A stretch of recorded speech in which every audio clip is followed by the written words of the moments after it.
All right, everyone, welcome to Coaching Business Mastery. Those of you that have been in one of these presentations before know the drill. We're going to do a little allegiance capital exercise. Why am I here? Am I in the right place? What happens next? And what happens after I do what's supposed to happen next? So you are here, hopefully, because you want to learn a little bit about the fundamental principles and philosophy that undergird any successful business, but specifically you might be a coach, a teacher, a healer, a creative of some stripe or another. And you are here not to so much as we've done in the past, talk about tools and tactics and strategy behind establishing a successful enterprise. I have discussed all this before. We've had the Get Clients Now workshop, which talked about specific campaigns you can launch to build your client base right away. We've talked about strategic things in the Be a Blessing marketing workshop. I'm going to give you links to access all of those uh, at the end of this, but today we're actually going to talk about something that I actually prefer to talk about, which is philosophically and in terms of fundamental principles and practices. What do you have to have established if you're going to have a sustainable and sustaining, successful, prosperous coaching business, teaching business, healing business, creative business? So, again, strategies, tools, and tactics. I'll give you links for all that at the end. And in terms of what happens next, if you are a member of the Catalyst community of paid subscribers, then you are going to, at the end of our session, be invited to stick around for uh, an exclusive Q&A and implementation session. For those of you that are not members of that community, that is absolutely fine. I'm not going to be completely transparent. Sometimes, especially when you're new to one of my presentations, there's this, okay, so Scott's going to give us all this information. And at the end, he's going to say, and if you want all the best stuff, you can pay me, to become your coach or whatever, and get that on the back end. I never do that. The truth is, right now, all of my programs are full. You'll get an email on Wednesday about when the next availability will be. So I actually have nothing to sell you today. I'm going to give you everything that I believe you need to know to establish this, or set yourself up for success with a successful business. And if you decide at some future point that you would like my help, feel free to reach out. I'm happy to share how that might happen. But for today, you're actually going to literally get everything you need. So if you're not a member of the Catalyst community, you have two choices. One is take really good notes. And the other is if you would like to try out the Catalyst community of paid subscribers, it's $9 a month or $90 a year. It's less than you would spend on dessert at the end of a good meal. But you can test it out for free by signing up for a 7-day free trial. So I just dropped a link in the chat. So if you want to hang out and try out the exclusive Q&A and implementation session, you're welcome to do that. If you decide it's not for you and you don't want to be charged, just cancel your subscription before the card gets charged at the end of 7 days. So unless there are any questions about that, we're gonna jump right into it. Are we good? Give me a thumbs up if we're good to go. Cool. Okay. So when I'm gonna kind of set the table by telling a story, and I'm going to tell a story about my favorite subject, which is me, and my grandson. So if you are in this room, you are probably a coach, teacher, or healer, or you're thinking about establishing some sort of enterprise that might involve one of those types of roles.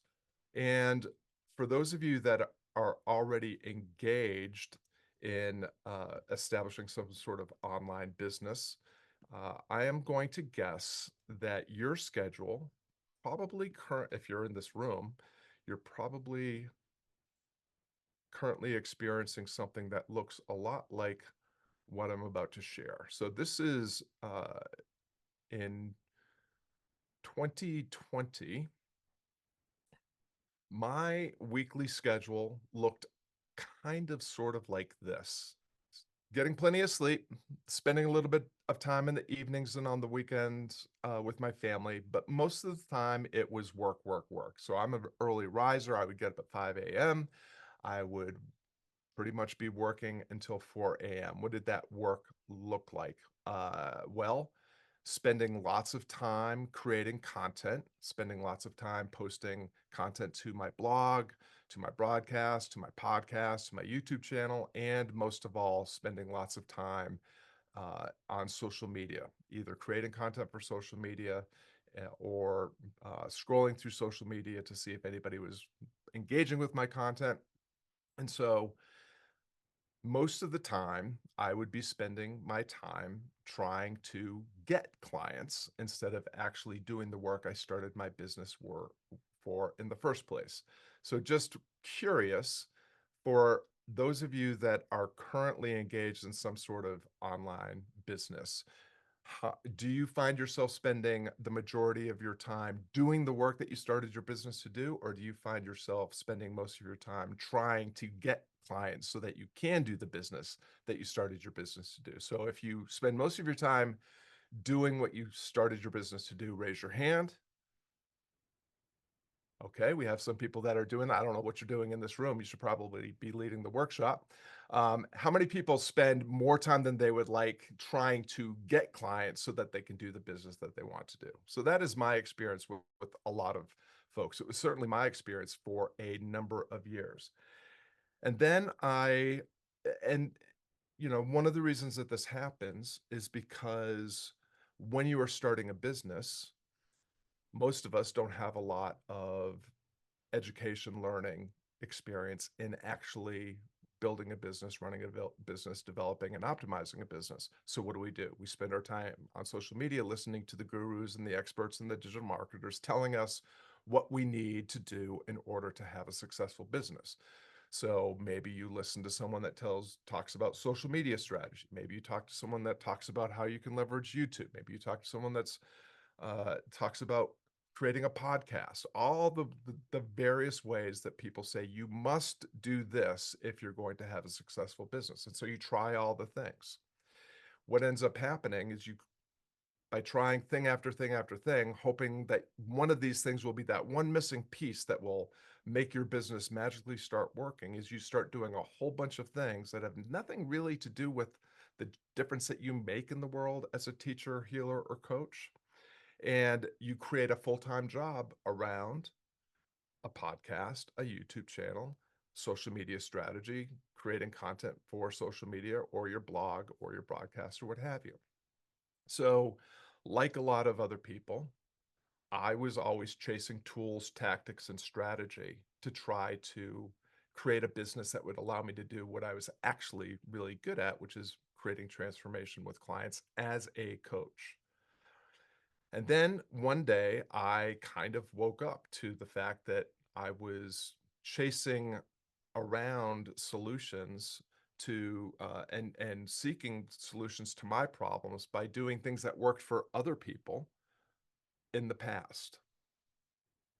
So if you think about any of the gurus that you might be following who are selling something that they legitimately believe works because it worked for them in the past, sometimes what we're forgetting is, oh, I'm not that person and it is no longer the past. I am me and this is now.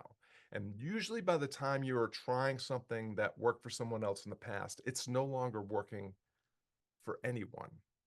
LinkedIn messaging strategy was a big one maybe 3 or 4 years ago. I actually had a lot of success with LinkedIn messaging for a period of time because I got in very early in the adoption curve.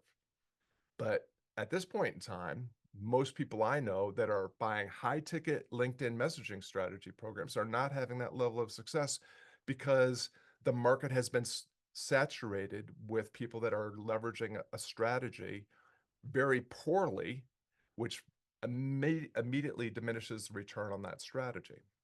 So, what we have to decide is at some point, we have to wake up to the fact that tools, tactics, and strategy alone is not going to help us build a sustainable business that actually fuels and funds the lifestyle we want to live instead of the other way around. And if we're going to establish a business that fuels and funds the lifestyle that we want, then we have to apply philosophy and principles. Philosophy, what do I believe? Principles, what do I know to be true? And so for me, the big wake up call was when, and some of you have heard this story many times, when my son and daughter-in-law announced that they were pregnant on my birthday in 2021 or 2020. My wife and I raised our hands and said, we want to be the daycare providers. And as soon as the kids left, we looked at each other and said, how the hell are we going to do this? We both work 10 hours a day in our business. How are we going to take care of our grandson for 9 hours a day? There's only 24 hours in a day. That means that, we have 5 hours left over to sleep. So I really had to think about what is the lifestyle that I actually want to live? Why am I doing what I'm doing? I'm not, if you look at that schedule, I was living to work. And if I was going to invert that so that I could work to live, to work so that I could fund and fuel the lifestyle I wanted, I was really going to have to change things. So philosophically, I decided that I believed that I could build a business around this one important belief of mine. And this picture pretty much sums it up in its entirety. Are you all seeing a picture of my grandson napping on my chest? Okay. That's what I built my business around. I wanted to build a business that was built around my grandson's nap schedule and my ability to be with him all morning long and through his nap time in the early afternoon. That's what I believed I could build. From a principle point of view, well, I'm going to actually pause right there. How many of you actually downloaded the worksheet that I included when you signed up? How many people actually completed the worksheet? We have a few people. How many people were able to answer the question about what success looks like to them? Cool. I would love if one or two people wanted to come off mute and share. I know I am being successful when. What does success look like to you? I'll volunteer, Scott. Go ahead, Jerry. Yeah, for every Olympic athlete, for them to successfully complete their event, it's the first two steps that they take. And my success is publishing a 6-word update and the associated graphic every day. And that hones my ability and capability, and it hones the neural pathways in my brain and just kind of sharpens my axe and enables me to tackle any task, for the rest of the day. Beautiful. So what I'm hearing, Jerry, is that success to you looks like doing meaningful, fulfilling work that gives you a sense of fulfillment and is helping you become the kind of person that you want to become. Anybody else want to share what being successful? Go ahead, Allison. Allison 1. We have Allison 1 and Allison 2. I'm not saying who is who. Um, uh, I'll know I'm successful when I have time to focus on my fiction writing without guilt, that I should be working on my coaching business instead, that I can go for massage and acupuncture appointments regularly without feeling bad about spending the money on myself, and that I have the freedom to spend my time as I choose, doing things like walking shelter dogs and things like that without feeling guilty, like I should be building my business. I love that answer. And you're actually, you are highlighting the thing that I think is most important in this conversation. And for those of you that I'm looking at Nasli and Penny in particular, and Catherine, we were all on a call yesterday, if I'm not mistaken, where we were talking about what we were defining for ourselves, what freedom is, and where that conversation ended up is, how does that definition of freedom tie into our definition of success for ourselves? And so, Allison, what I'm hearing is, like Jerry, a success for you is being successful means that you are able to make a living that allows you to do all the other things that are important to you in your life. And I think that's largely going to speak to most of the people in the room. We want our business to fuel and fund the lifestyle that we want to live.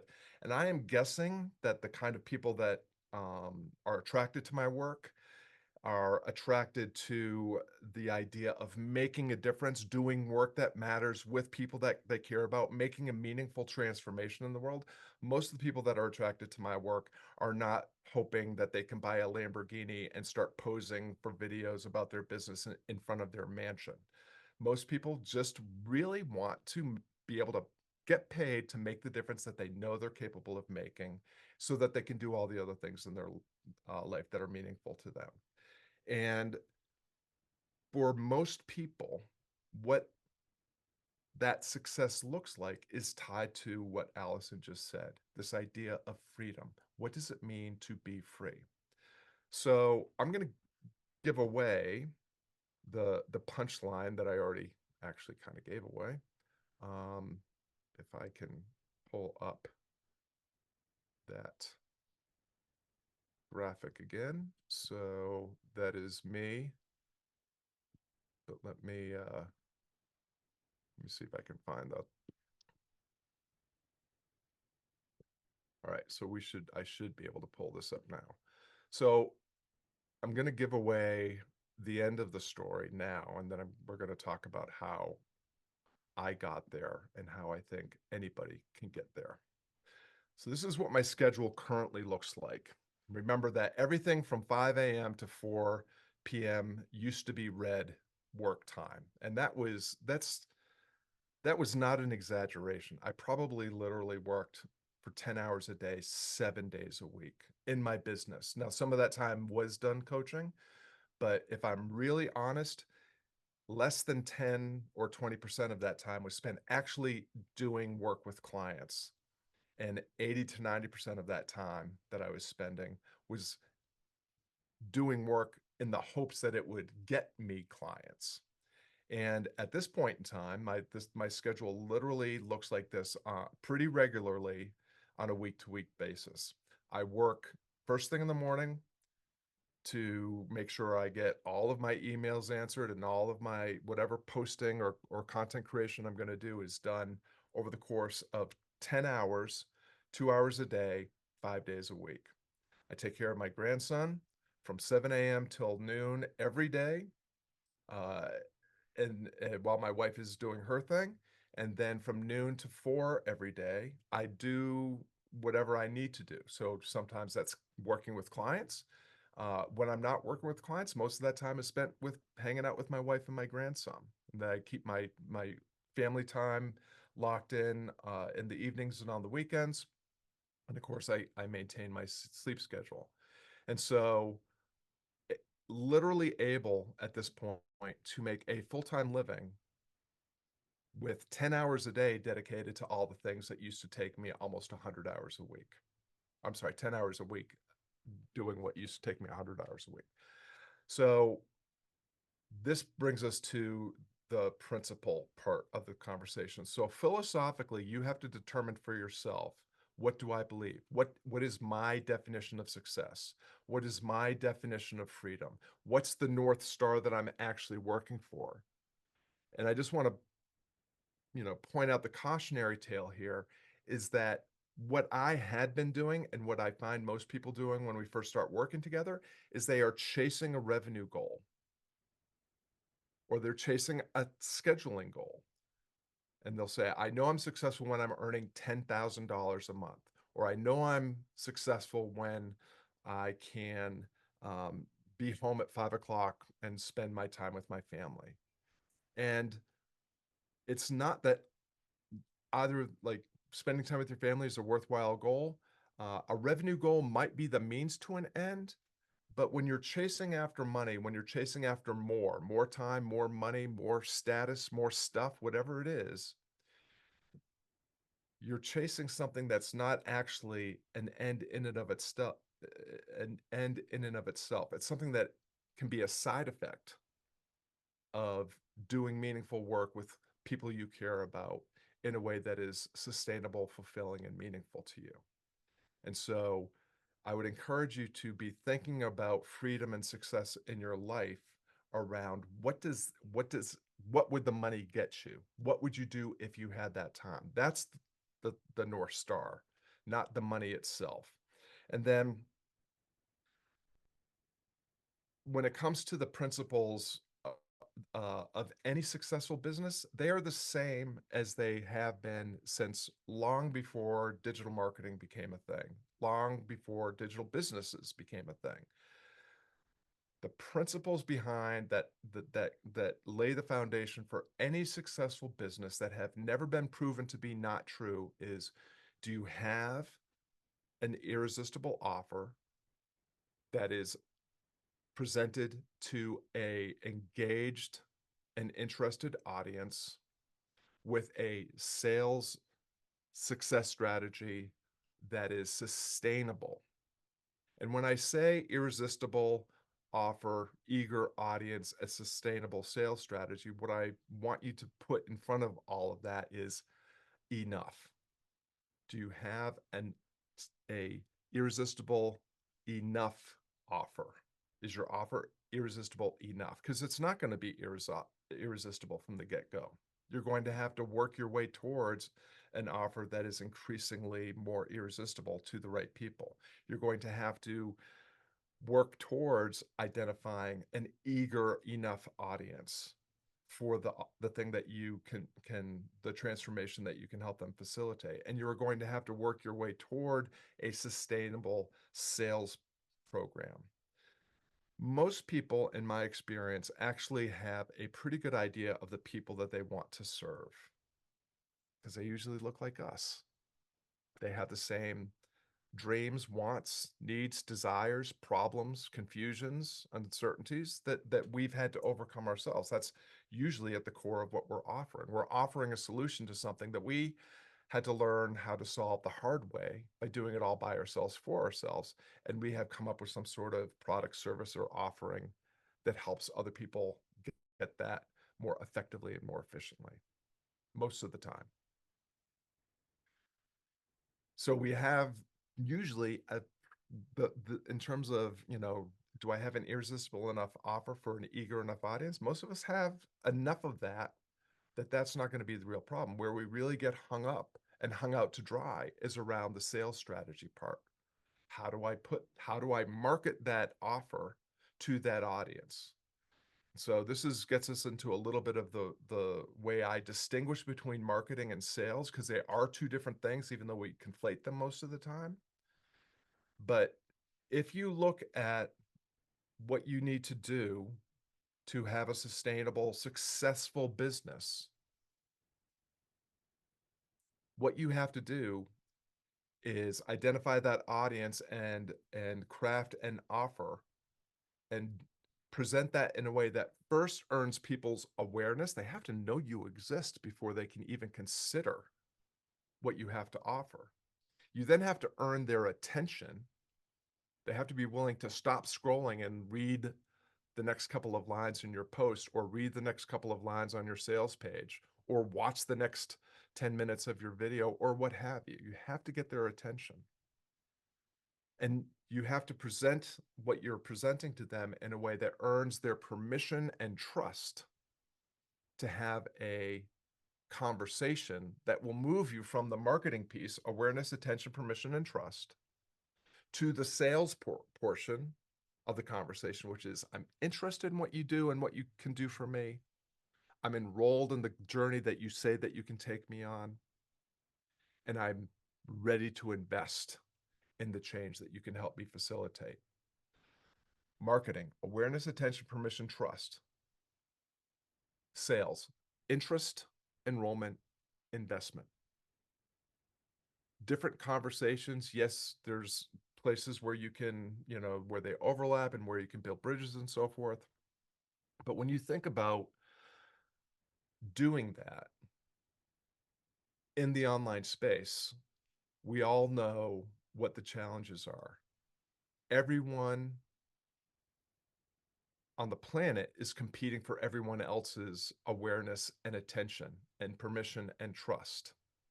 It is a very loud, crowded, distracting, confusing marketplace that we are all operating in. And the days when you could come up with, some sort of miraculous funnel with the perfectly designed ad, creative and copy, and the perfectly created landing page with the perfectly colored buttons and the perfectly crafted copy that drove people to act. I mean, those days are largely gone. And so we have to be much more, uh, we have to pay a lot more attention to those fundamental things. But here's the other thing, and this is the other part of that worksheet that I gave you.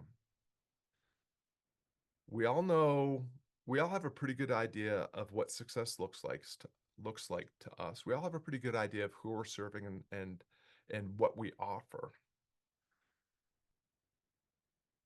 We don't always have as good an idea, and very rarely do we have a good idea at all about where we're actually starting and what we're actually starting with. As you're sitting in this room thinking about your journey, how do I go from where I am, which is I'm largely living to work, to where you want to be, which is broadly, I want to be able to work so that I can live. If you don't have clarity about where you're actually starting and what you're starting with and where you actually want to go, there's no way to establish direction. You can't establish a vector without those 2 points. So when we are focused on what we want, but not taking into account where we're starting from and what we're starting with, we're just going to find ourselves on a hamster wheel. You can go really, really, really fast towards your destination, but you might be going really, really, really fast in circles. You might be going really, really fast in the wrong direction. You might be going really, really, really fast backwards because you just keep doing more and more and more and more, which only can get you further away from what you want. And you might be actually heading towards disaster because the more you grind and just try to grit and grind your way to what you want, the more likely it is that you are going to burn yourself out and blow yourself up before you get anywhere close to where you want to be. So when you are looking at where you actually are and what you're starting with, that's where that audit of assets and where you're currently spending your time, money, and attention is so important. Because here is the thing. If you are already engaged in business, and if you have any of those assets, if you have any kind of email list, if you have any kind of social media presence, if you have any assets around podcasting or YouTube channel or blog content or what have you, you already have plenty of assets to close the gap between where you are and where you want to be. What you need to do is establish a process, a system that gets those assets in front of the right people so that you can start the conversations that will get you the clients that you want. Because ultimately, the way that any of us get clients or customers is the way that every business ever created has got them. It begins with a conversation. It begins with a connection that leads to a conversation that creates the possibility of working together to get the thing that you want. So when you're thinking of the question that I love to ask my clients, and I see some of you here, so I'll probably get some knowing smiles. I will ask, what are you actually optimizing for? If you're optimizing for content creation, that's great, but that's not going to get you closer to what you want because content alone will not get you there. If you're optimizing for conversations, that can lead to the calls that or communications that get you clients, that's a different thing. Now it's what do I do with what I already have to create the opportunity for me to engage in a conversation with someone. So if you have enough of an idea of what's, what your offer is and who your audience is, it really comes down to how can I leverage the assets I already have to create the conversations that are going to get me there. And that's where some of the tactics and tools that are going to be in the links that I share with you at the end can help you. If you already have an email list, a Be Helpful campaign or a Silver Bullet campaign will help you get clients in the next 7 days. If you do not have much of a list or much of a social media following, you can use the strategy and some of the tactics that are part of the Be a Blessing marketing to host an event like this that get people into a room with you so that you can start to have a conversation that might lead to them reaching out to you to get help solving the problem that they have. But you have to first make sure that fundamentally you have your philosophy and principles dialed in. What do I believe? What does success look like for me? When I say I want more freedom, what does that actually mean? Free to do what? I am free to take naps with my grandson. I am free to take care of my grandson all day long and earn a good living. That's what success looks like to me. Whatever it looks like to you, establish what, excuse me, what that is. But when you follow up with every opportunity, right? Because every opportunity also comes with an opportunity cost. And you have to ask yourself, if I do this thing, what am I optimizing for? Am I optimizing to get the life that I say that I want? Is it getting me closer to what I want? And if you can't answer that with a very clear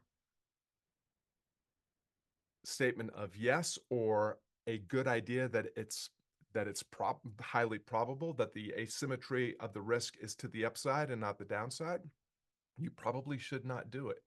You should probably look at the other options that you have that will get you closer to what you want.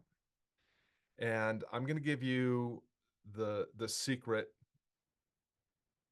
that every single one of you can apply to start being a little bit more successful immediately following this call.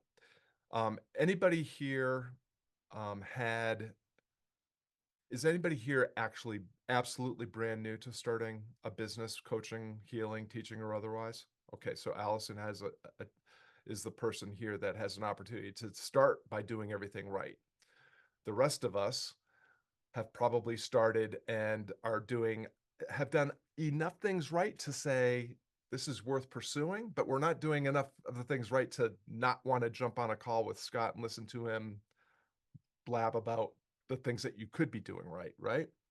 But here's the thing. If you started a business and you had enough success initially to say, this is a viable enterprise that I should pursue, then you already know what you need to do to succeed. And instead of looking out the windshield at what could I do, what else could I do to be successful, look in the rearview mirror at what you already done and do more of that.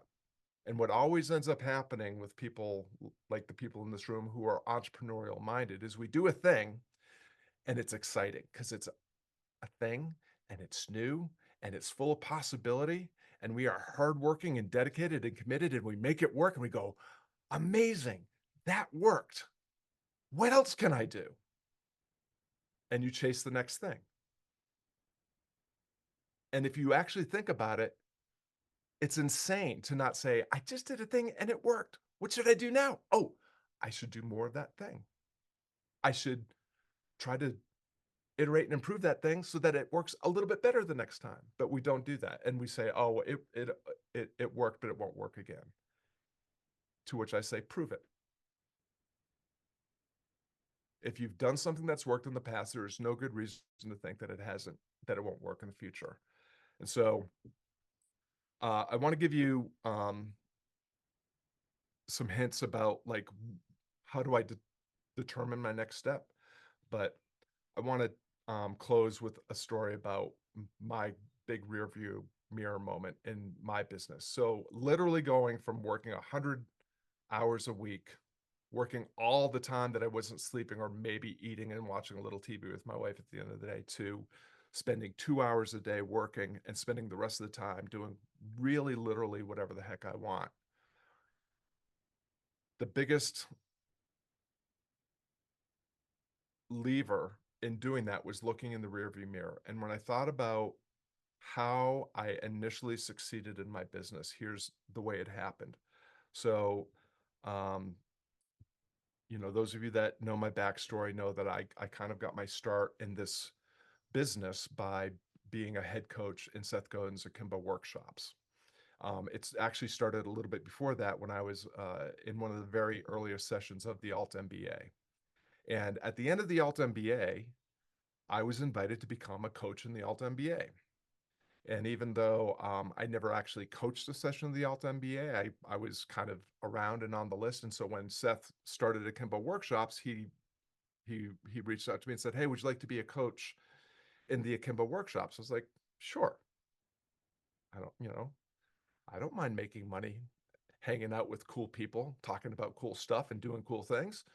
Um, that turned into an almost 7-year association that actually gave me helped me build the bridge between a full-time career as a musician, guitar player, and teacher to being a full-time coach.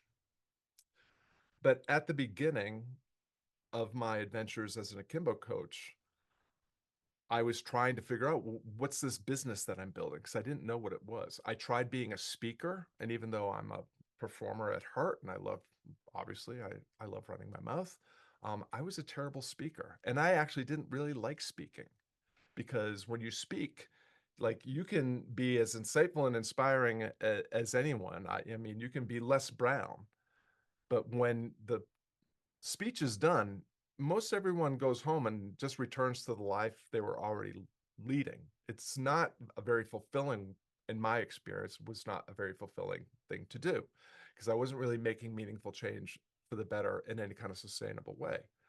So then I decided I'd do online courses, and I created a bunch of online courses, and that was also a big flop. Spent hours and hours and hours, weeks and months of my life creating courses that 2 or 3 people bought. All along the way, people kept telling me, "Scott, you are an incredible coach. You should just be a coach. Like, just start a coaching business." Like, nah, coaching is stupid. I would never be a coach. Those guys are all, farces and hypocrites and, false prophets, whatever. And one day, maybe 4 years into my business, my wife and I were out having coffee on our usual Saturday coffee date, and she said, "Honey, I was balancing the checkbook, and I don't know if you've recognized that this hobby of yours, I know you're having a lot of fun. It's really expensive. Like, maybe you should figure out a way to make this pay for itself." And I was like, "Oh, crap. I guess I should do something." And the only thing I knew how to do was be a coach. And so I literally went home and I created a Google Doc with my coaching offer, with a PayPal link, and I sent it to everyone that told me I should be a coach. And I said, "Hey, you said I should be a coach.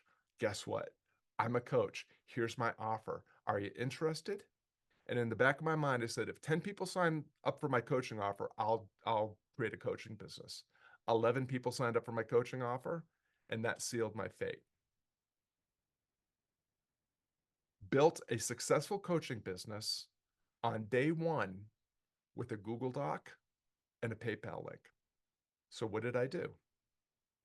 I didn't do more of that. I paid someone to make a logo. I paid someone to create a website.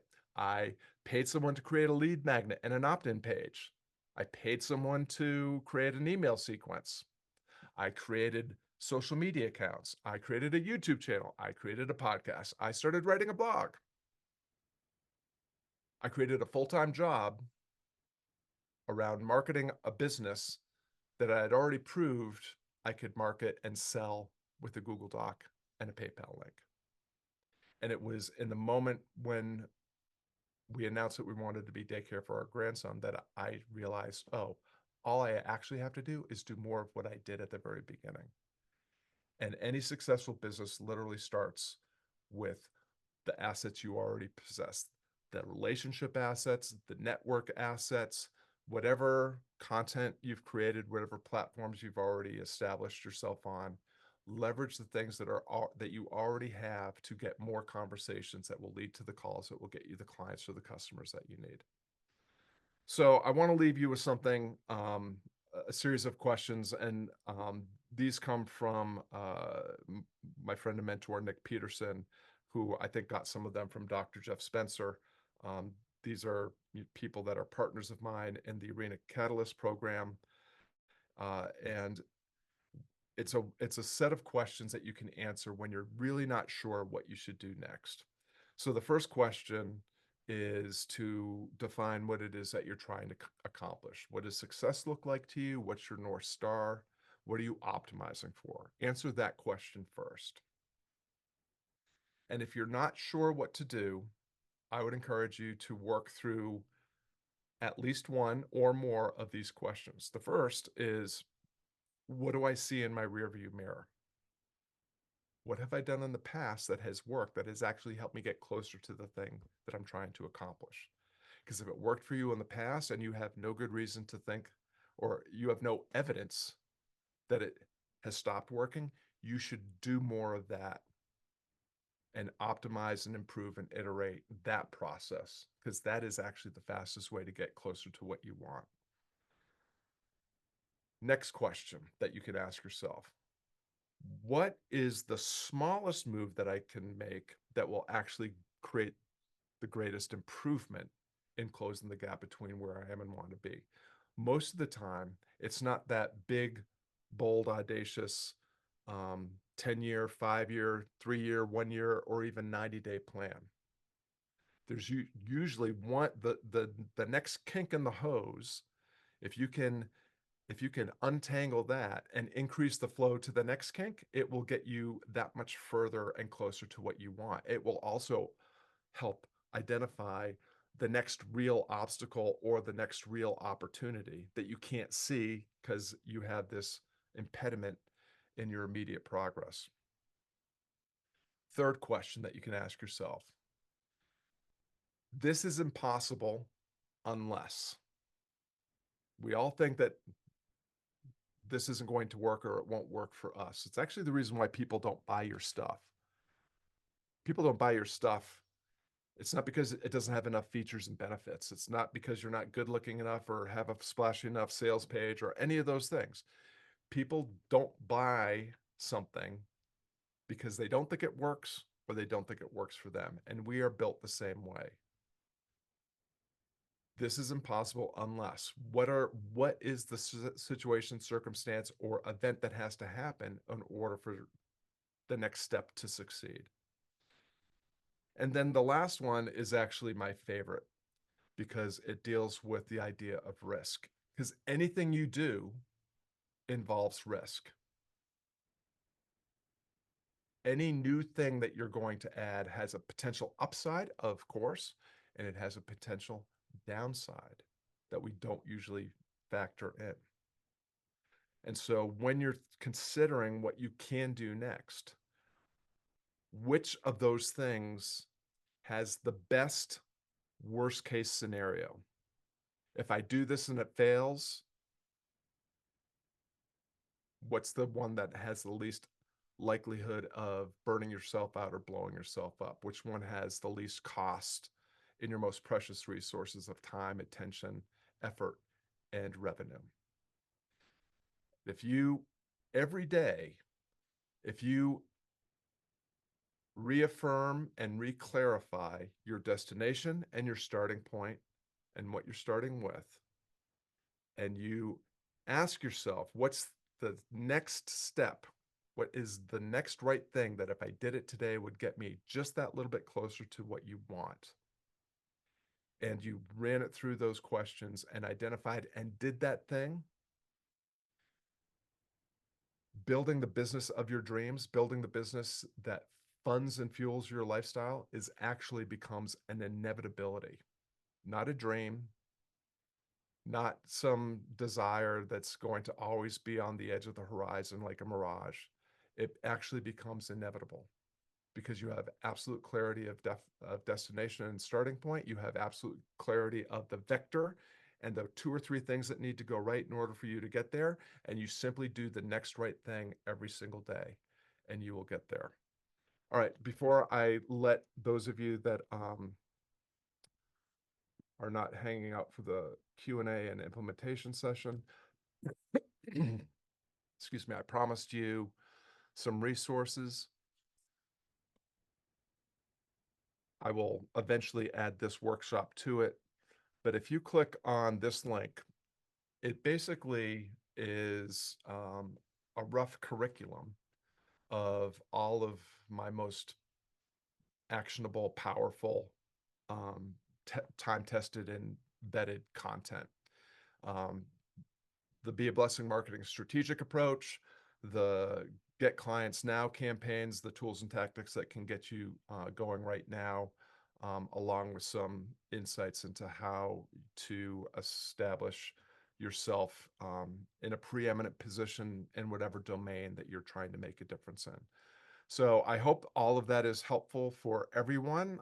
For those of you that are not hanging out for the Q&A and implementation session, I'm going to ask you to just go ahead and see yourselves out. If you want to hang around, there's a link in there that you can click right now and enroll for a 7-day free trial of the community. And you're welcome to participate in the Q&A and then cancel if that is if you feel that the community would not serve you. But otherwise, yeah, I hope that was helpful for everyone. And I'll see some of you on the other side. Thank you, Thanks very much, Sabrina. Scott. See you later. Bye. Thank you, Jerry.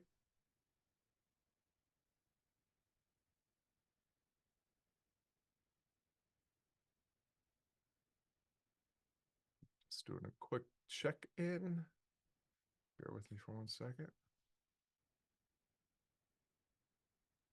Scott, I signed up at the top of the call.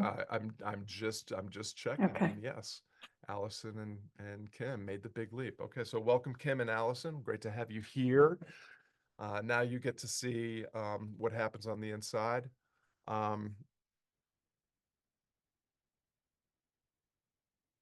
Just want to clarify one more time. If you are not currently making a monthly or annual payment to the Creative on Purpose Substack, then this is not the room to be in. There we go. Okay, cool. Helpful? Not helpful? Did you all just hang out to throw tomatoes at me? Super helpful. Unbelievably Jay. helpful. So good. Awesome. Thank you, MJ. Yeah, and one of the reasons I signed up for the 7 days that I have some more questions, and I'm looking, right? So I'm looking forward to drilling down into some of these concepts. Awesome. Also, you're a really good storyteller. That Oh. always makes points with me. Well, I really appreciate that, Kim. I mean, I've made up everything about my life, so I guess I've got plenty of practice. So for Kim and Allison, who have not had the pleasure before, everyone else knows this already, but when I do these free workshops and these Q&A, there's no time limit because on Saturdays, my wife takes care of an elderly neighbor of ours for the afternoon. And the less time I'm not left to my own devices at home, the less time I have to get into trouble. So I am here for as long as you have questions around the content or the implementation and beyond. So whoever wants to get us started, just go ahead and fire away with your question or your implementation. MJ. I have a question. Thank you so much, Scott. Kimberly and Allison, it's so nice to meet you. I don't know either of you, but all I can say to you is you've made an excellent decision. And 7 days isn't nearly enough for the journey that you can go on. So lean in and just do it. It's really worth it. That's my unbiased testimonial for Scott Perry. I just want to say to you, Scott, that chronology, even though I've listened to and I've participated and I've been on so many other calls with Bree and Penny and Catherine, just that conciseness is just literally like a roadmap. So even I feel just like so much clearer. So I'm thrilled about this. My one question is, this is really tactical and silly, but who did you hire? Because I want to hire that same person for the lead magnet and the opt-in page, because I feel like I have all these other ducks nicely lined up. And after my first call with you, when I signed up, I got off the phone and did the offer right then. And that offer has still remained and I feel clear. But since then, I've done a whole bunch of other things to move me toward this optimizing journey. So that's one piece I don't have. Sure. So I'm going to give you two answers, none of which are going to be very helpful. The first is I would actually encourage you to not worry about any of that at the Okay. beginning. Like, optimize what needs to be optimized first, which is validating your offer. Like, it's an offer that people actually are interested in, and validated in terms of sustainability, meaning validated in that people will pay you to do that thing without First. having to Got opt it. in for something, go through an email sequence, or any of the, like, and this is really important for everyone. We're always trying to add complication and automation way too soon. Complication decreases system efficiency. Every system is perfectly designed to get the results it gets. Really complicated systems are very inefficient in that they don't work very well, and they can be very ineffective, because a system is made up of all of the things that go into getting the result.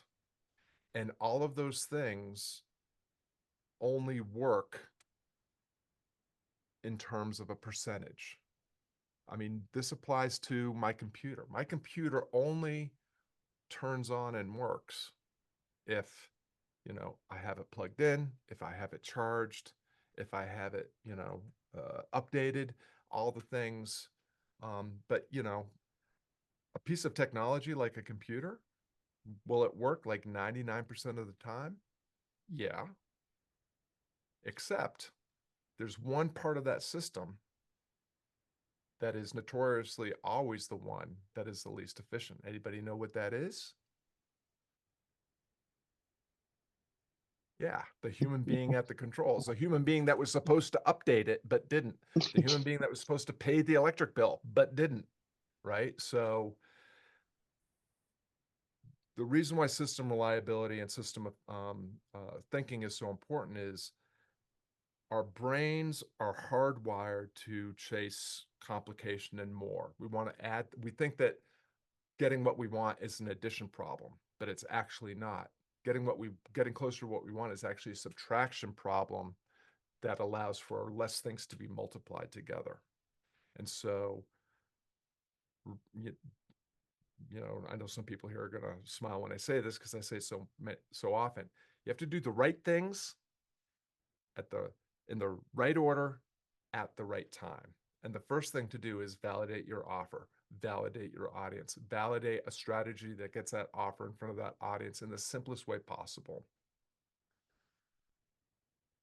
When your system is providing more input than you can handle, that's when you would want to add in a complication or a friction point, like like people have to opt in. So I'll just because it's a great question, because if you look at the way my business is currently constructed, it's all based on system reliability. The reason why I'm able to earn a living and continue to onboard clients from a waiting list is that at the beginning, I would talk to anybody. When I got to the point where I was working with enough clients that I couldn't afford the time to talk to anyone, I put in a friction point. Like, you have to opt in and answer this questionnaire in order to have that conversation. I remember Allison is one of the people in the room, and actually everybody that's a client has been experienced that, filling out the Catalyst questionnaire so that you can get on a 15-minute call with me. I don't even do that anymore, because now the only way that I will allow you to become a person that gets on the waiting list that can become a client is to be a member of the paid community. And people will say, well, but Scott, you only have you have less than 25 paid subscribers. Yeah, because that's all I need. So I have no reason to create two-step social media campaigns or lead magnets and opt-ins and email sequences and all that thing. So I won't do that until that time comes. Now, to answer your specific question, if you if it is time, or if you just feel strongly that you need to create the website and the opt-in and the email sequence, the person that I hired is someone I would never recommend. And so I'm not going to say their name. There's at least one person in this room that probably would know who that was. And so I'm definitely not going to say it. Most of the time, when it's time to do those kind of things, we hire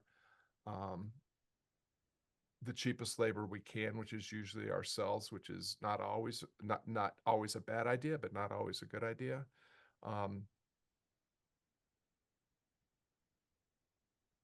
I would say,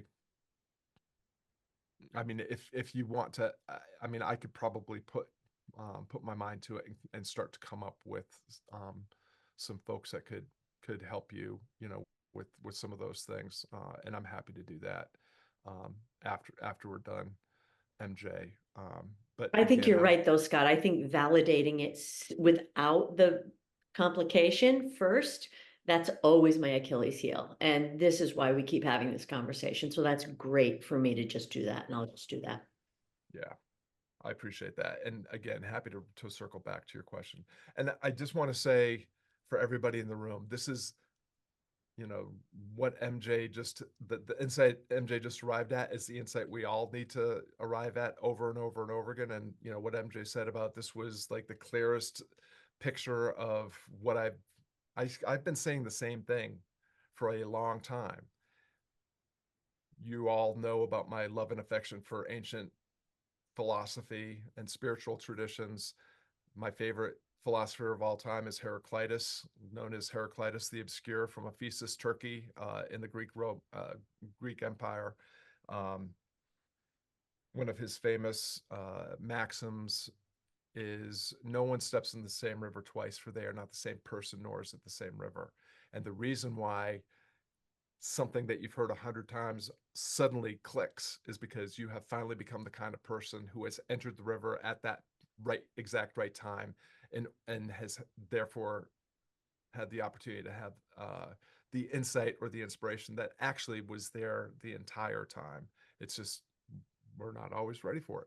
And a lot of it is, we are programmed, we come fraught with all these cognitive distortions and all these biases, and are prone to all the narrative fallacies that keep us humble, hiding, stuck, inert, engaged in needless dialogue with our imposter and so forth, until we're not.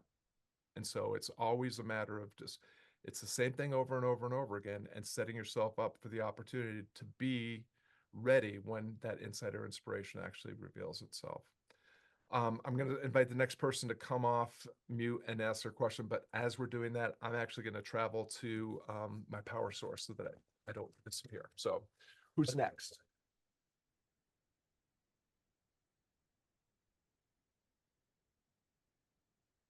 I'll jump in. Go ahead.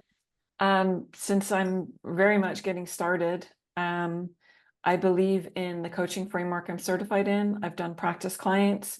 I believe in my ability as a coach. In the process itself, I went through it on the receiving end before I ever certified in it. But I really struggle to get started. I said to my husband the other night, I'm trying to reach out to people. Hey, do you want to get together for coffee? Like, trying to have conversations. I'm a homebody and an introvert. I do not have a very much of an actual social network. I have online communities, but most of those people know the journey that I'm on because we're going through some version of it together. And I said to my husband the other night, I feel like I'm begging for friends. And I don't know how. I'm a writer naturally, so I'm trying to share things about my own life and sort of throw a little something in there that, like, hey, if this is something you're interested in talking about, reach out. I don't have an offer. I really actually appreciate this advice of just keep it simple, because I've been thinking I need a website, I needed this, I needed that, I need the other. But I genuinely do not know how to get started and how to validate an offer.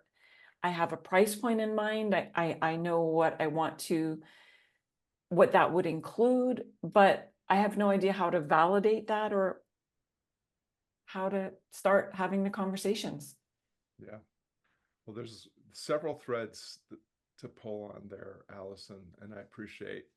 I mean, one of the things is just to create a frame that might create more possibility and less obstacles in how you're looking at things. Is the beginning is the best time because it's all upside and it's all opportunity.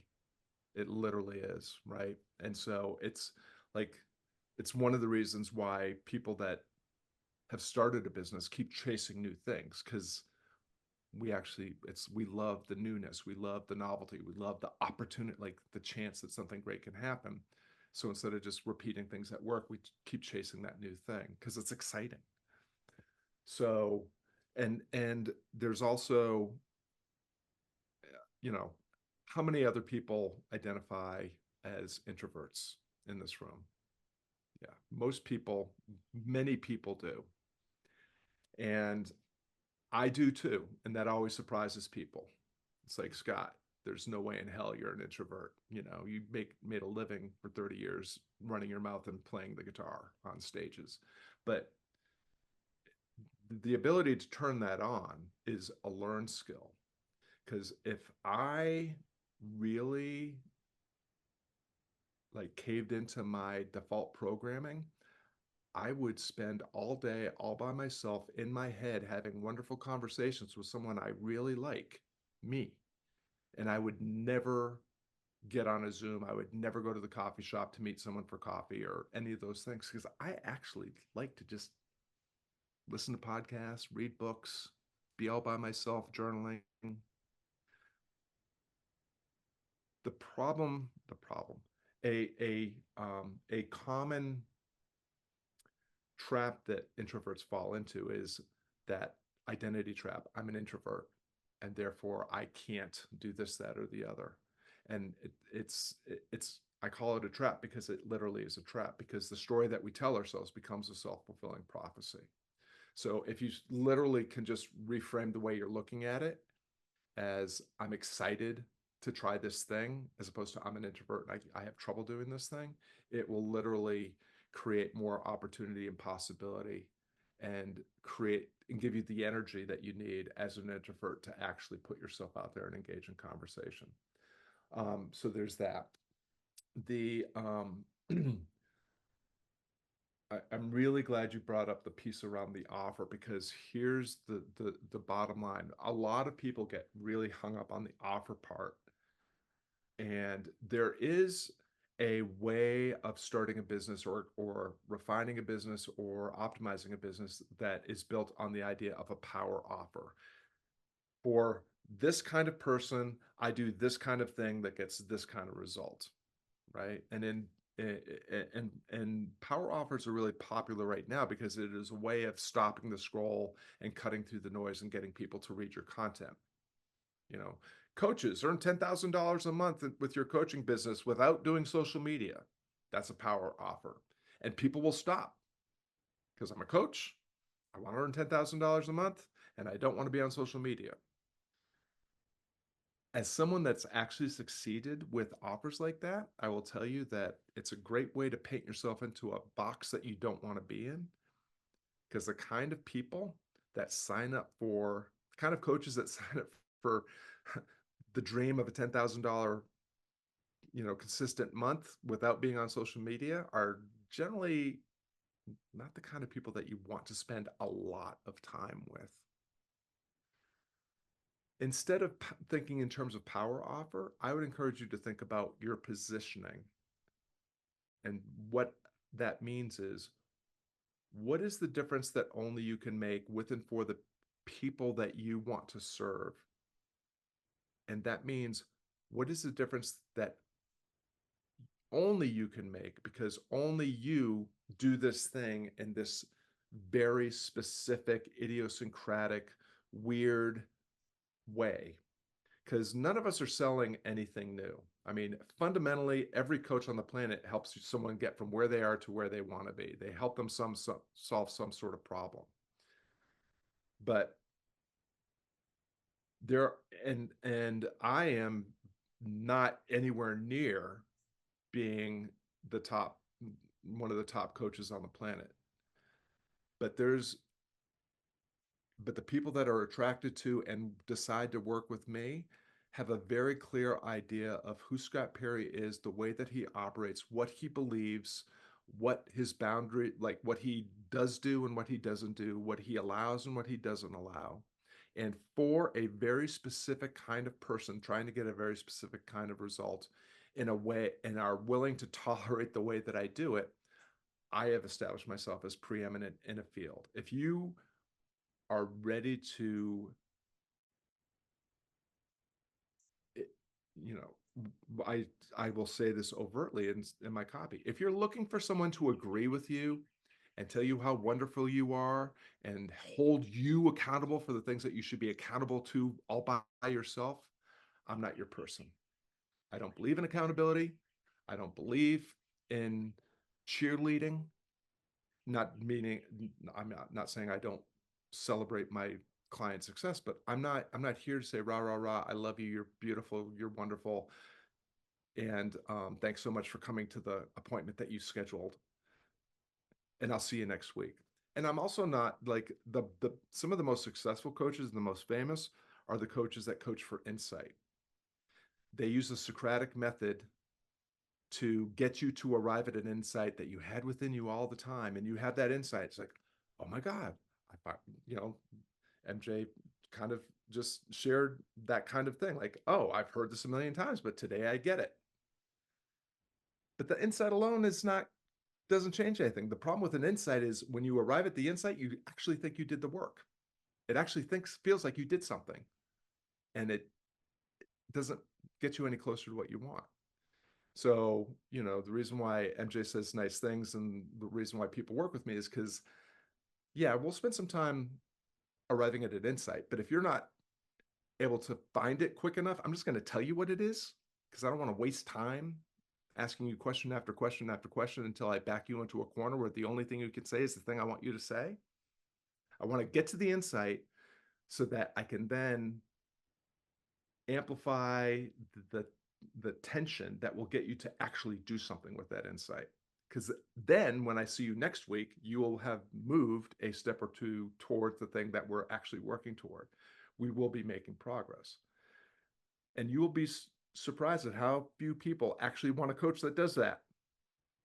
Because if I pay for a coach and I meet with a coach and I do all the things that, I think I'm supposed to do and I don't make any progress, guess what? I did everything I could do. I hired a coach. Didn't work out.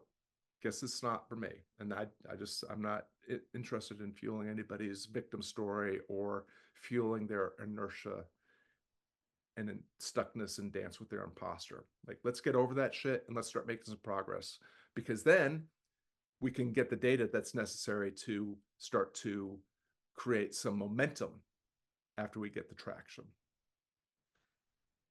So start thinking about like, yes, you have a certification. That's wonderful. Some people, for some clients, certification is important. A lot of times it's like, I hired a certified coach. It didn't work out. Well, I did my best. But what's the unique way that there's still a way that you show up and execute that process that you learned that only you can do. And the people that are in your immediate network actually already kind of know that about you. And so the fundamental answer to your question is, what's the next micro step? Like I actually do have a methodology. It works for a kind of person trying to get a kind of result. I have some of those people in my network. How can you reach out to one or two of them to get them to actually get on a call and work through the process? How can you turn that conversation into content that other people can see, demonstrates your ability to get the results that you say you get for your clients? Because now you have content, you have social proof, you have case study. How can you turn that into a testimonial, or how can you turn that person, how can you transform that person in a way that all of their friends and neighbors recognize the change that's happened for them, and they get curious and start asking that person about how did they get that result? How can you turn them into an evangelical? These are all solvable, very easily solved problems. At the beginning, what you might learn is that I don't do this very well. Okay, cool. Now we know what we need to optimize. We need to get better at that. We need to get better at facilitating a transformation that's worth talking about or is noticeable. We have to have a conversation that's worth recording and sharing. But that's just where you're at. And at the beginning, if you speaks to what MJ was saying, it's like if you do the next right thing until it's right enough, then you can think about what the next right thing is. But don't overthink it, and don't fall into the identity trap or the I don't know enough people trap or any of the things, because we all know more than enough people to get started, all of us. And I mean, there's people in this room that are part of the community that are starting with the people in this room in this community to have conversations that can be recorded and can be shared and can be used as content and used as case studies and used as levers to get more of the right people to see the difference that they make. Is that helpful, Allison? Yeah, very helpful. Thank you. One You're of the very welcome. person that I've had the most transformation with, I need to get her to write me a testimonial. Unfortunately, her friend circle does not have the budget or the inclination to engage. So they may have seen the transformation, but they're not viable. I'm glad you brought that up, because I'm going to talk about pricing, because you actually asked about this. And so Nasli and Catherine and some others, we had this conversation yesterday.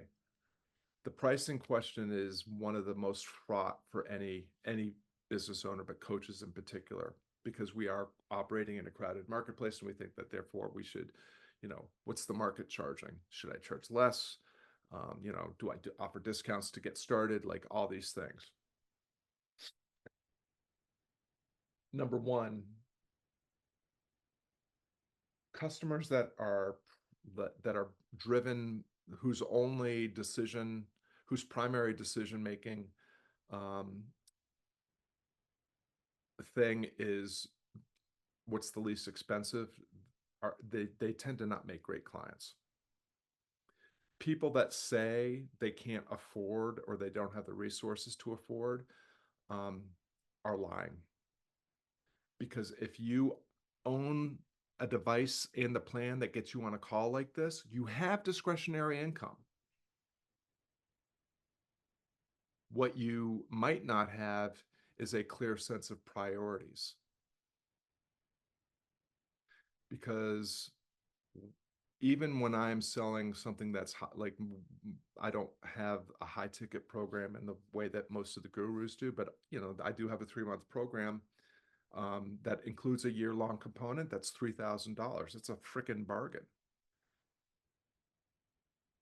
And the promise that I make is, if you purchase this, I will help you find the resources on the very first call, or I'll give you your money back.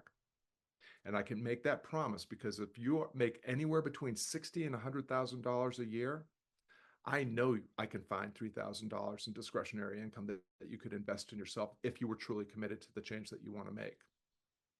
You know, if I force you to go through all of your streaming apps and all of your lifestyle apps and look at all of your entertainment budget in terms of going out to eat or, you know, spending money on your hobbies, your reading habit, whatever, finding $3,000, actually my average, most people find $6,000 without my help, and they usually double that number if they do it with me.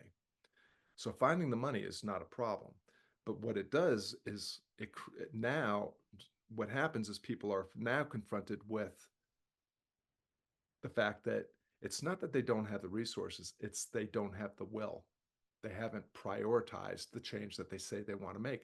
And that creates a lot of tension, because when you're confronted with the story that I'm not the kind of person that I think that I am, they have to make a decision. I'm going to step into the kind of person that I say that I want to be, or I'm going to continue to put my head in the sand and distract myself with my streaming apps, my lifestyle apps, and my Audible account, and you know, whatever. And what's going to happen? Well, you're going to get the same results you're always getting. You know, so the only promise I'm really making is things could be different. I think they can be better. It's going to take some work and it's going to require some investment, and the investment actually helps them work. But I would encourage you to never allow yourself to fall prey to that those people don't have money, because everybody that's exploring the possibility of making the change they want to make for themselves has the resources. 100% of the time, in my experience, they aren't prioritizing the change they want to make. And if you can help them see that, whether they work with you or not, you've extended an extraordinary gift to them, because now they know. Now they can actually work on the problem that they actually have, instead of continuing to believe a story that is only fueling their stuckness, their inertness, and their inability to get out of their own way and get going with the life that they want to live. And I apologize if that comes across as too pointed or harsh, but I believe in clear, direct, and respectful. I'm not saying like literally no judgment. I have literally been on calls with someone who has said, I can't give up my 6 channel subscriptions. Cool. Now we know. Enjoy. You know, I hear Yellowstone is a fantastic series. I hope it brings you great joy.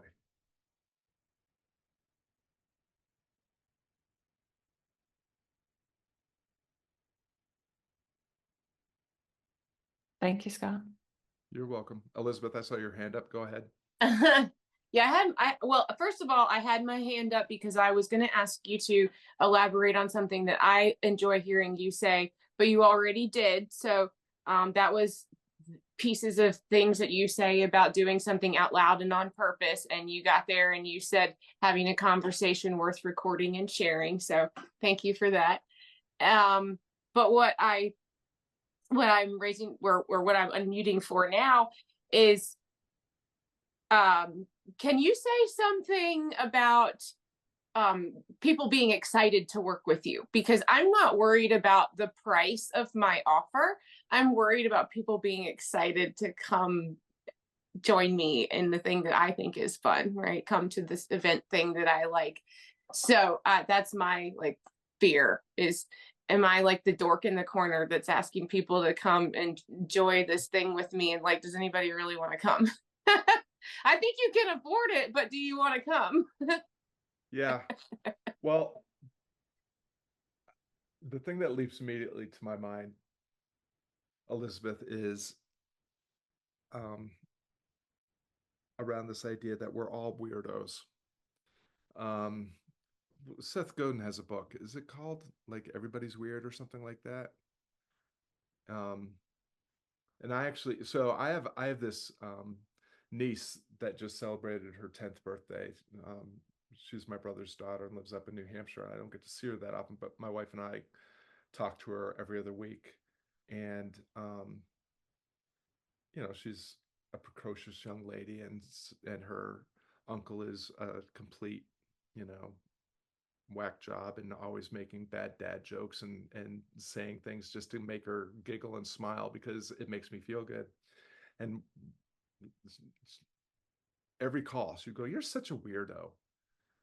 And over time I was like, I really am a freaking weirdo. And I actually wrote an article about all the ways that I am a complete whack-a-mole.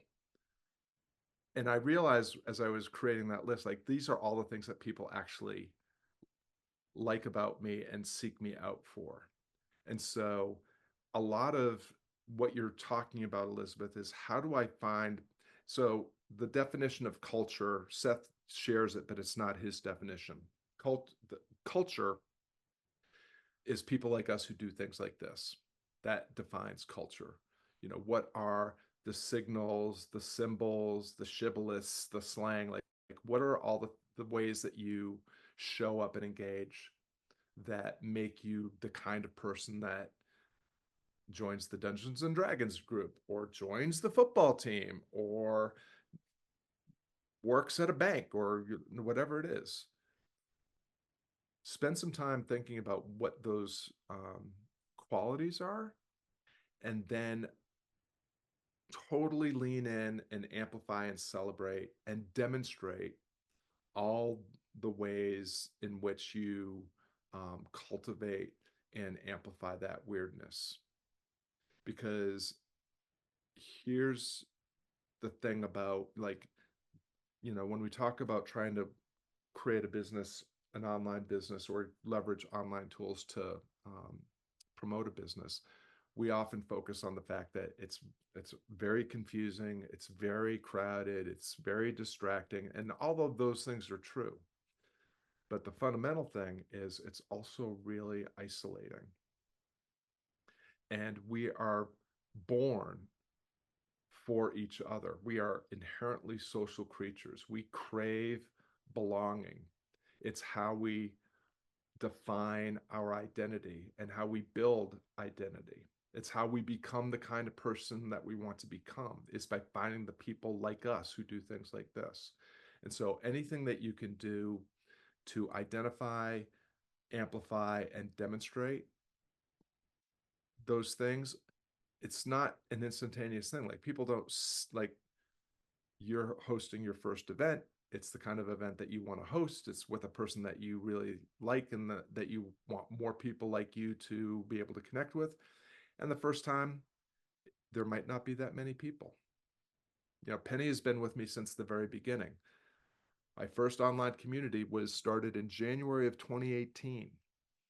And there were, I was going to say months, it's actually probably years, where a community call might be me and Penny having a conversation. We were a culture of two. My advantage. And currently, it's a community of 25 or less. That's all I need.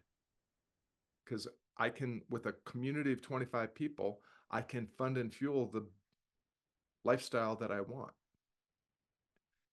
So oftentimes we're thinking about how can we optimize or maximize or scale a thing to get more people, more revenue, more whatever.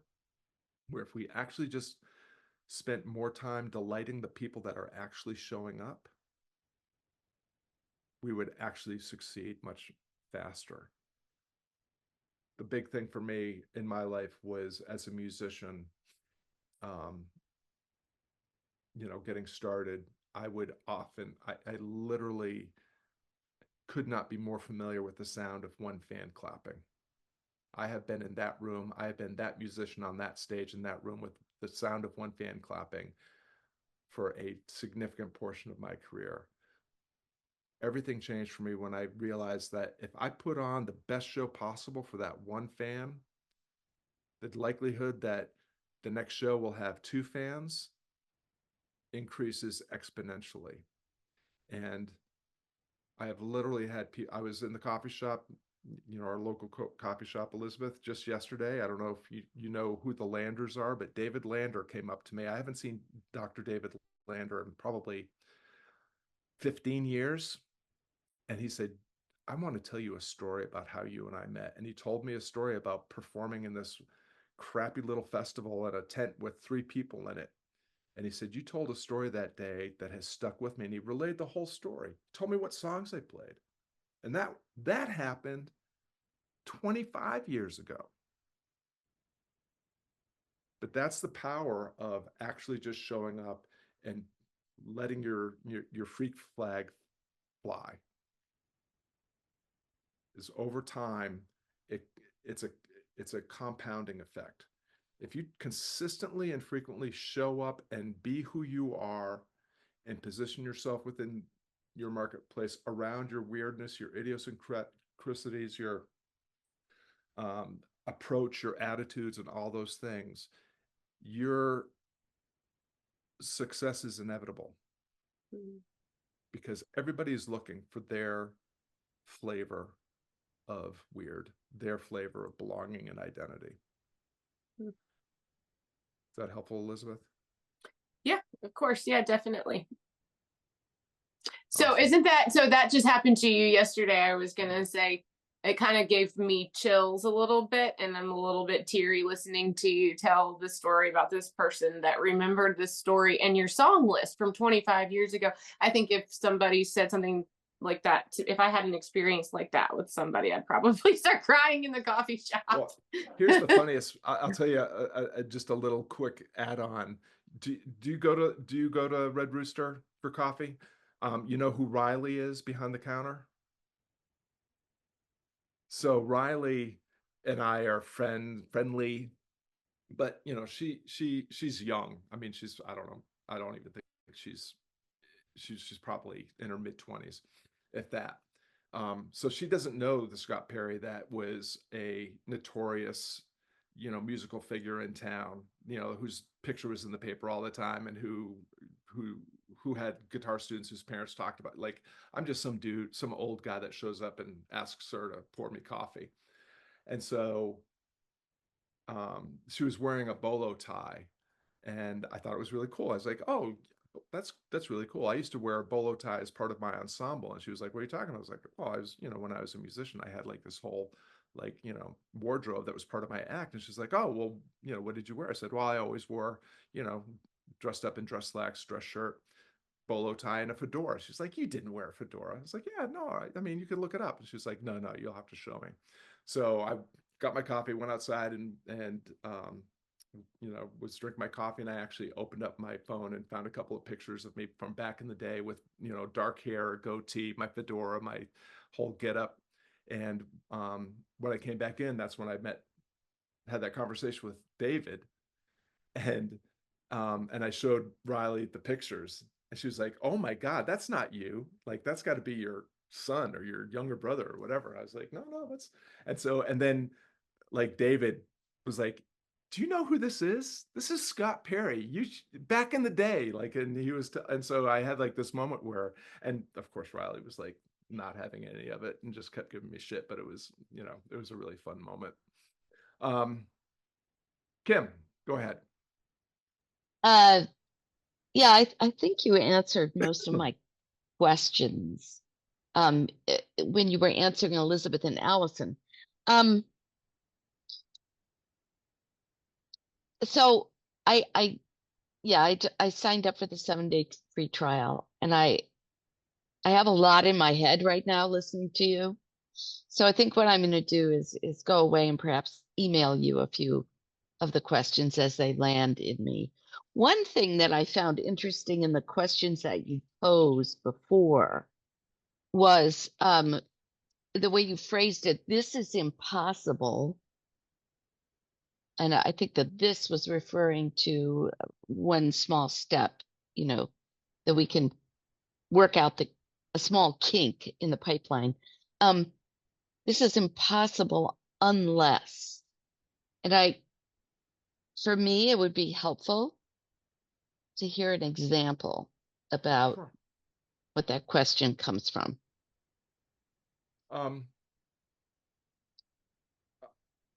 I'll give an extreme example. And I'm not saying that this is that I think this is a wonderful person, or that what they're doing is a worthwhile pursuit, but Elon Musk wants to populate Mars. That sounds kind of impossible. I mean, first, he has to have rockets, and he has to have people that want to go to Mars. But before any of it becomes possible, he has to have batteries that will get him to get people to Mars. And so when he asked himself that question, populating Mars is impossible unless, and the very first unless was, unless I can create batteries that will get a rocket ship to Mars. Right. That became his solvable problem. And then he said, Mhm. what is the best way I know of to create batteries that will get a rocket ship to Mars? Electric cars. Okay. How do I start an electric car company? Well, it helps if you started PayPal and you're a billionaire, but even still, Right. you know, how do you start an automotive line if you've never run an automotive business?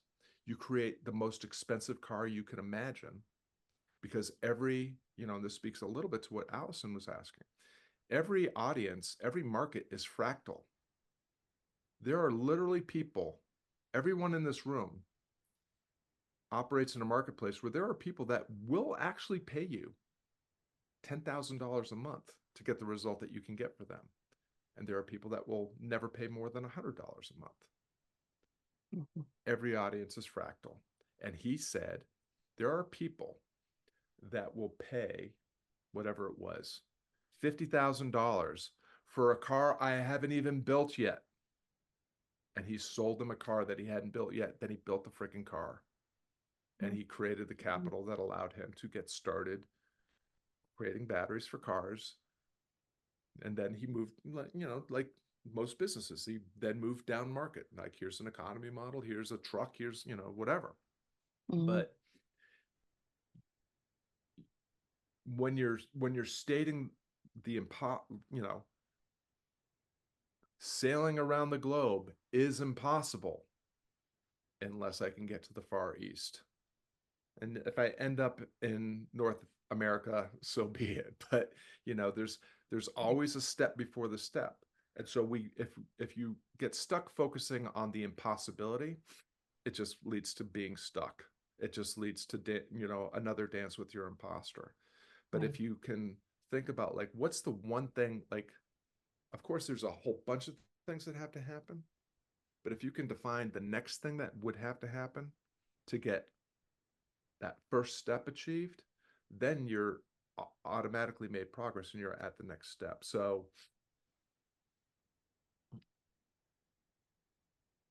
you know, just to build on the idea of positioning over power offer. You know, I have been a person that has sold coaching to coaches about coaching. Like, I'm a coach, you're a coach, I can coach you about creating a coaching business. It's a reasonably simple thing to sell. Didn't give me a lot of satisfaction, didn't get me a ton of, you know, clients that I love spending time with. Penny is one of the notable exceptions. But when I decided that I was really tired of playing the ridiculous power offer game, is everybody here familiar with Alex Hormozy? If you're not, count yourself among the blessed, because just not my favorite. But he has this concept of called what is it called? Ridiculous offers, or something like that, or no-brainer offers.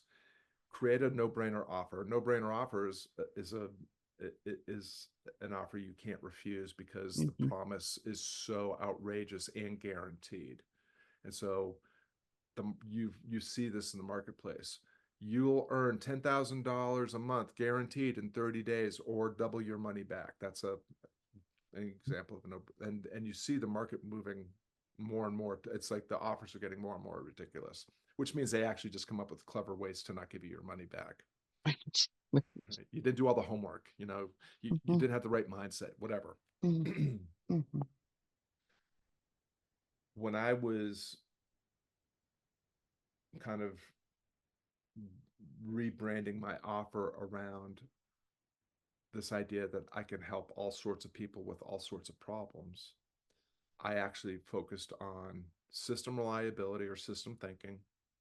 How do we establish the 2 or 3 things that need to happen in order for you to achieve the result, which is based on first principles thinking, like here are the 3 things that are fundamentally and absolutely time tested and scientifically vetted to be true. How do we create the system? And then how do I help you develop a discipline and a habit of taking a daily small step into achieving the things that you want to achieve? And so that first principles thinking is a really powerful one, because that's what the whole this is impossible unless is built upon, right? It's impossible unless the first unless is I can figure out the 3 things that have to happen in order for this to be true. And then of those 3 things, what's the first thing that has to happen? And what's the first thing that has to happen in order to establish the possibility that the whole thing can happen? And so you just keep, Penny will be familiar with this. My number 1 coaching question. Okay, cool. What's the step before the step? Right? Right. If the step is I need to create an offer. Cool. What's the step before the step? Well, I have to have someone that's willing to buy the offer. Cool. What's the step before the step? Well, I have to have conversations with people so I can figure out what that, like, you just keep backing Yes. into, Right. here's the thing that has to be done first. Let's go ahead and do it. Okay, that makes sense. Thank you. This has been great.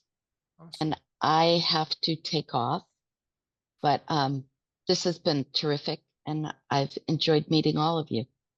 So Awesome. Great take to have care. you here. And I hi, would- Penny. Before you go, I just want to say that Kim Oh, has a great book that has been helpful to me. It's your head, heart, and hands listening in coaching practice. And she talks about the body, and it goes with what we're learning here for sure. Awesome. Yeah. So, thank you so much, Penny. and I also want to say that Elizabeth and Bree have been great helps for me. And Elizabeth did a podcast with me and talk about learning curve. I may have been here a long time, but I'm a slow learner. We're going to tell ourselves a different story, Penny. That's I know. right. I want to share what I'm taking away from today, but I don't want to hold up Kim.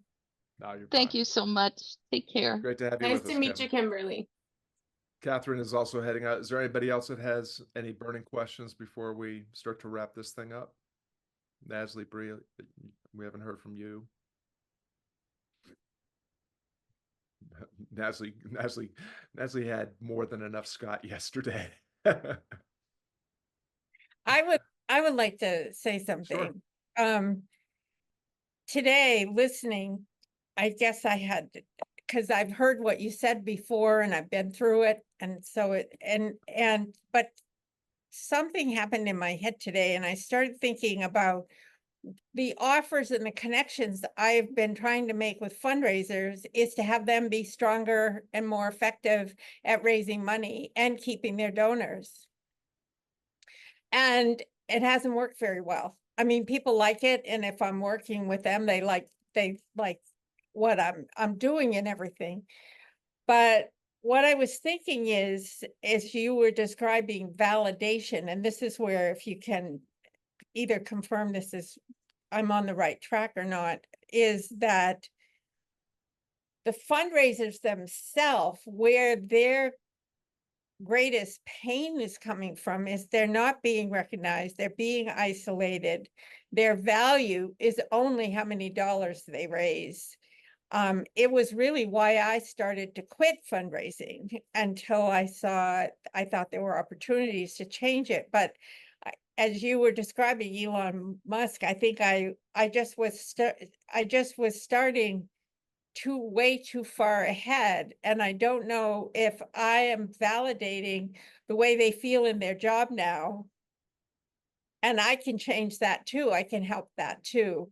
But, so I don't know, this is what it's like amplifying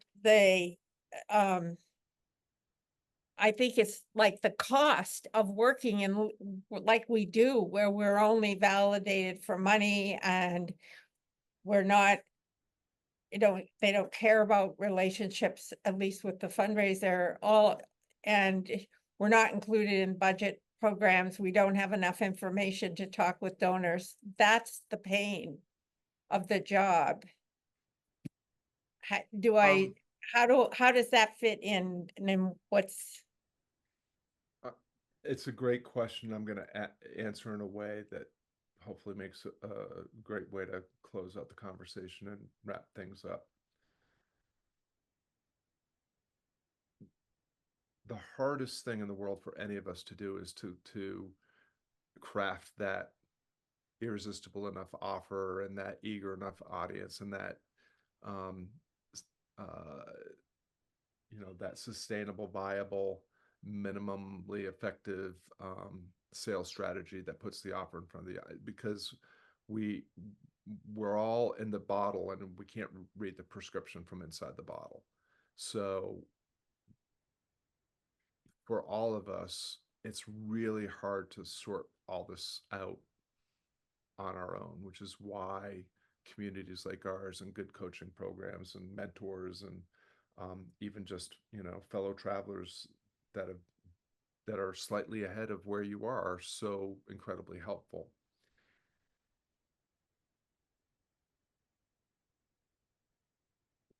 The first thing is we have to act. So again, we have to know where we want to be, and we have to understand where we actually are. And what we're actually starting with. And that means what am I currently doing? Because until you bring your conscious awareness to where you actually are and what you're actually doing and the results it's actually getting you, most of us are just repeating what we did yesterday. Mm-hmm. And the idea that we can repeat something that hasn't been working for years and that somehow a miracle is going to occur and it's going to work today, it's actually insane, but we all do it. Like, we're just creatures of habit. We just keep doing what we do. And often, like for me, and that, like, someday I'll share the video of the kids showing us the picture of Jasper, from the sonogram, and the reaction that my wife and I had. And just like it took that, I mean, it was just this moment of intense euphoria and insights, like, holy shit, we're going to be grandparents. This has like been the dream. And we're going to finally be those grandparents that actually get to, help raise our grandkid and all. And then it was like, holy shit, there's no fucking way we can do that. We work way too much. And that, like, literally, it took that insight, that moment, for me to say, I can't, if I just keep doing what I'm doing, there's no way I can get what I want. I had to rethink it. And so the big lesson is, first, how do I bring my conscious awareness into the situation and see it as it actually is? But then, and here's the much trickier part and why it helps to get help. Because if you are not getting the results that you want to get, there's only two possibilities. You're either doing the wrong thing or you're doing the thing wrong.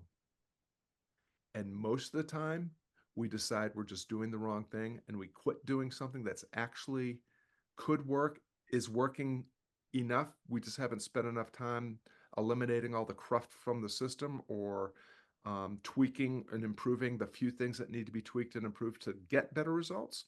And we blow it up and we start doing something new, which only increases the inefficiency and the ineffectiveness of the system that we've been working on to that point. So is it possible that you can be doing the wrong thing? Yes. Should you quit things that have no real probability of working? Yes. But before you do that, before you decide that, are you taking a clear-eyed, objective view of the system that you have and um, and establishing the things that if you stop doing would actually automatically start getting you closer to what you want? And a lot of the times, the things that you need to stop doing have to do with the conversations that we're having inside our own head. It has to do with the relationships that are taking up most of our time, attention, and energy. The number one thing, and the reason why I believe so, why I've stuck with and continue to invest most of my discretionary time into this community is because the number one factor to anybody's success is the company you keep. And the number one factor in your lack of success is the company you keep.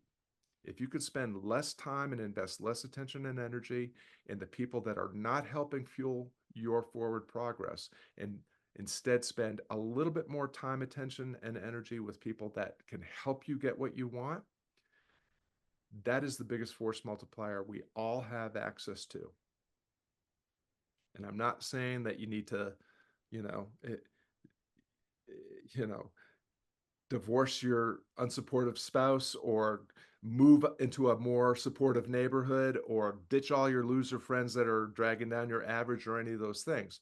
You get to decide how much of your time, attention, and energy is invested in the people around you. And you can make conscious choices to build guardrails and boundaries around how much of that time, attention, and energy they get to take and where you invest that instead. And so, it's not a direct answer to your question, but if the offer that you're trying to validate is not getting validated currently, then how can you test putting the same offer in front of a slightly different audience? How can you create a slightly iterated offer and present it to the same audience? What you have to do, take the little steps, the little micro steps, the little tweaks to create the possibility of validation. And once you have validation, you need to do more of the things that are being validated and less of the things that are not. Ultimately, whatever your program looks like, nobody is buying the features and benefits. They are buying the result, and they're buying the way that it makes them feel to purchase and interact with your offer. If you look at my offers, and if you look at my sales pages, are every digital marketer that's ever looked at my sales page says, Scott, it'll never work. You don't have a bonus stack. You don't list all the features and benefits. You don't have a countdown timer. Your buttons aren't the right color. Blah blah blah blah blah blah blah blah blah. My offers work because I tell you exactly what you're going to get, and I not only deliver that, but I over deliver on that. And that I do one thing, and I do it to the very best of my ability, and I get exactly.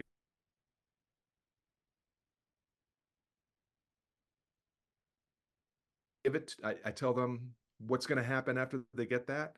I get them that, and what happens next is what happens. And I don't have to make any outrageous promises or guarantees or any of that kind of thing. I just simply speak clearly, directly, and respectfully to where someone is and where they can be, and tell them exactly what's going to have to happen in order to make that happen. And if they are willing to do that work, then I actually help them make that happen. And that's all I have to do. I don't have to do any bait and switch. I don't have to do any ridiculous set of guarantees and promises or bonuses or any of that thing. That's just more stuff to fulfill that's only going to prevent people from actually making the progress. What are the 2 or 3 things that have to happen for your people to get a better result? And promise them that, deliver on that, and you will be able to sell your offer. You'll be able to get people enrolled. I can't tell you exactly what that looks like or sounds like, because every market's different, every audience is different, every offer is different. But it's never been untrue that once you get to we were talking about this with Allison. You have to get to the objections are never the objections. The objections are a reflection of or a distraction from the false beliefs that drive them. When a woman says, I can't afford yoga class, more often than not, what they're saying is, I can't pay for yoga because it will make me a bad mom, because I should invest all of my time and effort into my kids. So you have to address that underlying false belief and help them see that actually if they invest a little bit of time and money into their own mental and physical health, they'll have more energy and be more present with their kids, and that everybody benefits from their mom being happier and healthier mentally, physically, and spiritually. Because if I spend all my time trying to blast her price objections or her time objections, I'm never going to win, because I'm not addressing the core problem. The core problem is she desperately wants to be a good mom and is scared out of her mind that she might not be. So what are the things that what's the false belief underneath the objection? That's what you need to find, and that's what you need to address.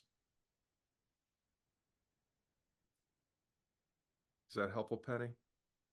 Yeah, thank you. I mean, it's opening up a different way. It's bigger, and I think what I said isn't close enough to be the real answer yet, but I think it's I think that little pivot that I'm thinking about will probably lead me to where you're talking about. I would say, just as an impression, because I don't really have it, even though we've worked together for a long time, I don't really know a lot about the psychology or the dreams and desires of your market. But I mean, I think anybody that gets into nonprofit work, fundraising, and so forth, they are driven by a desire to be a force for good in the world. They want to make a difference. They believe in a cause that can make the world a better place. So what's their fundamental fear? That they're a fraud, that it won't work, that they're not good enough. And so, like, how do you help them see what's actually impeding their ability to get the results that they want to get, and experience the fulfillment and meaning that they want? Because at the very end of the day, all living things work. Work is just exchange of energy for results. Plants exchange sunlight and minerals and water for buds and fruit and so forth. That's how a plant works. The interesting things about human beings is that our identity is built into the work that we do. And so how can you help them fulfill the identity that they're actually doing that work for in the first place?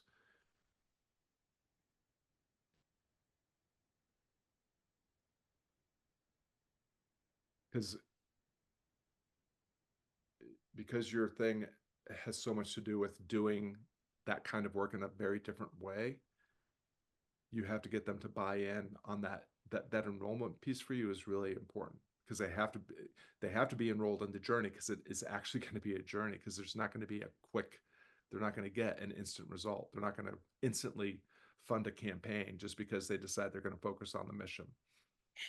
Totally. I mean, that's what I've sort of like known that, but not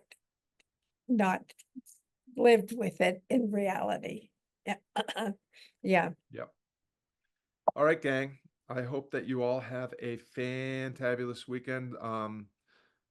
Allison, and I wish I had said this when Kim was here, if you click on that set of links with the Get Clients Now and the Be a Blessing marketing, you should have access to all the replays. And even if you're only going to stick around for 7 days, I'd encourage you to look at that content, because it actually is the rest of the puzzle pieces that this is only laying the foundation to build upon. So take a look at all that, and I hope yeah, we'll see you all on Monday, I hope, and I hope you all have a fantabulous weekend. Thank you. You too. Thank you. Thank you.